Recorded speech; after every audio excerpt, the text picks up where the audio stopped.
Kai mes buvom Niujorke ir ėjom į baletą, tai ten stovėjo žmonės ir jie prašo ne išmaldos, o bilietų. Ir stovi kultūringi žmonės. Jūs gal negali leisti, sako.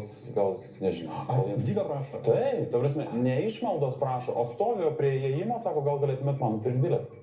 Ai, netgi nupirkti? Taip, vyras, moteris, ten dar kažkas. Ir ne šiaip čia, man gal galėtumėt duoti pinigų, aš labai norėčiau, ne, gal galėtum.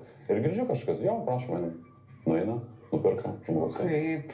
Geras. Ta prasme, kultūrinė išmalda, suprantate, kažkokia. Man tai buvo šokas, mes kaip pamatėm. Bet toks, geras šokas, suprantate. Kur ir visų pirma, tu per save perlipti turi.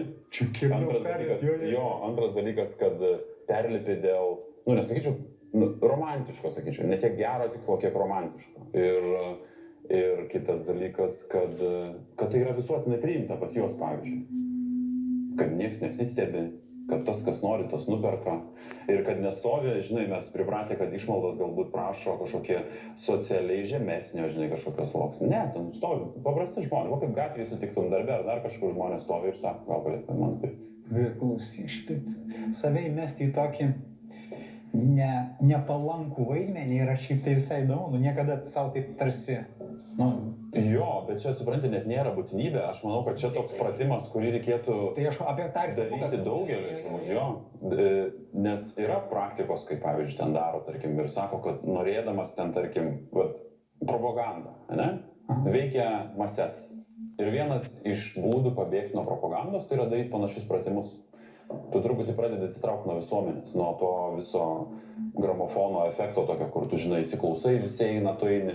Tai tas nubudimas iš sapno, pavyzdžiui, yra daromas tokiais būdais, kaip ten, tarkim, sako, darykit tokį pratimą. Atėjote į kavinę, nusipirkti kavos, atsigulėt ant grindų ir niekam neaiškina, kodėl gulit. Taip ir matau. Jo, žmonės klausia, tu paguli, tavo eilė atėjo, tu atsistoji prieėjai. Ir toks atsiranda, supranti, kur tu toks pradedi mankštinti šitą atitrūkimą truputį nuo to visuotinio požiūrį ir taip toliau. Pavyzdžiui, kitas pratimas yra, sako, nusipieškit kažką ant kaktos, bet niekam neaiškinkit, kas tai yra. Ir sako, pavyzdžiui, kitas būna šalutinis to efektas labai įdomus, sako, jūs nusipiešit brūkšnį juodą, jūs ateisit pas mamą ir sako, jūs, pavyzdžiui, su mama bendrausit, o mama sakys, kas čia per brūkšnį, sakys, mama nekreip dėmesio. Ir ten bandys nekreip, bet ten pradės vis tiek ir pradeda žmogų erzinti. Ir susierzina, nes tu esi kažkoks kitoks, tu pradedi jaustis, gal tu pradedi atrodyti geresnis ir taip toliau.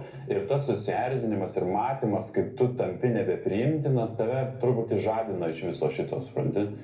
Ir... Žadina matantį, ar žadina tave, jo, tu pradedi matyti, kaip visuomeniai tave reaguoja, kaip tavo artimiausi žmonės reaguoja, kaip jie sistemiškai elgiasi, kaip mes visi esame užburti, kaip tu negali būti nei šiek tiek kitoks, pavyzdžiui, kaip tu privalai pritapti. Ir jeigu nepritampi, tu esi keistuolis ir tada, kai tave pradedi laikyti keistuoliu, tu save pradedi laikyti ir pradedi ištrūkti ir labai geras toks, supranti, ir tada... Nes daug yra to aspektų, pavyzdžiui. Jeigu ten kažkam atsitinka kažkas negerai ir stovi žmogus suklupo, visi bijo pajudėti.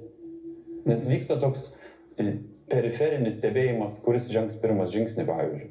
Ir jeigu tau kažkas atsitinka, viena iš taisyklių yra nesakyti, ei, žmonės, gelbėkit, man negera, o tu atsisuki, išsirenki vieną ir sakai, tu padėk man.